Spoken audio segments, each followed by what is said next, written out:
When my mom was pregnant for me, my dad took off, left.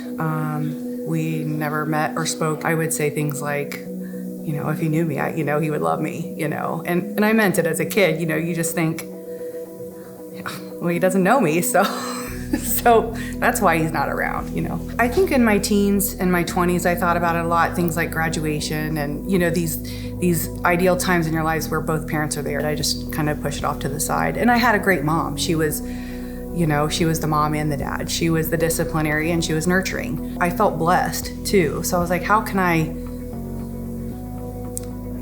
be sad and sit on this anger when I was also so blessed? But I think my resentment shifted when I became a mom. I started thinking more about what my mom went through. I had expressed, I'm gonna meet my dad, and I got the response that, this is not good timing. Why are you doing this right now? And I kind of felt angry at first, but again, I was just trying to fill a hole. I think someone close to me said, "Time out. You're going through a separation with the boys' dad. You're kind of broken and lost right now. It's probably not the ideal time." A couple years later, new job, new husband, new house, all these great things. Got a random call from my husband's ex-mother-in-law, Debbie, and she reached out and said, "Hey Brandi, I received a call from your dad." She gave me his number and said, "I don't know what you want to do with it, just pray about it." I felt kind of hurt and I felt some resentment coming back and sat on it for a couple of years. So fast forward a little bit further, I went to the basement, I was cleaning out some boxes, and I found the dad box.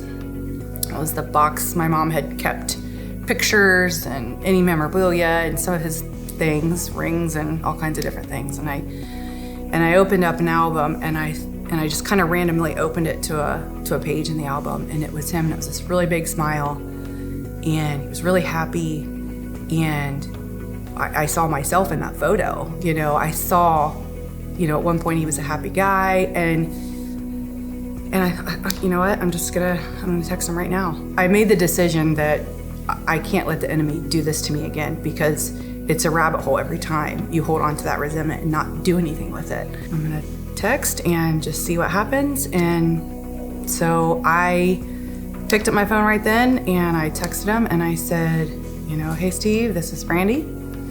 I want you to know that I'm not looking for any answers. I don't need to know why. You're forgiven before I even texted this, but if you ever want to catch up, reach out." The next morning, me and the kids were all driving to the ice skating rink, and the phone's ringing. I didn't take the call because all the kids were in the car. So I let them all go in and sat outside and had a real good cry, like this is really happening. I didn't know what to expect, and that was a fear. You talk about forgiveness, there's that aspect, but there's anxiety and there's fear. Am I gonna call this man and he's just gonna say, lose my number? I was expecting a lot of excuses. I was expecting a lot of, finger pointing. And the first call when I finally called him back was, "I have no excuses. I'm sorry. I don't understand how you can forgive someone." It was beautiful. 6 months later, he drove up from Florida and to meet for the first time. He spent basically a week up here and went and watched one of the kids' football games and met the grandkids, and it's been really beautiful. It really has. That's the only word I can use is beautiful. It's been hard, but it's been beautiful. It's been really healthy and really good, and we talk or text about every day.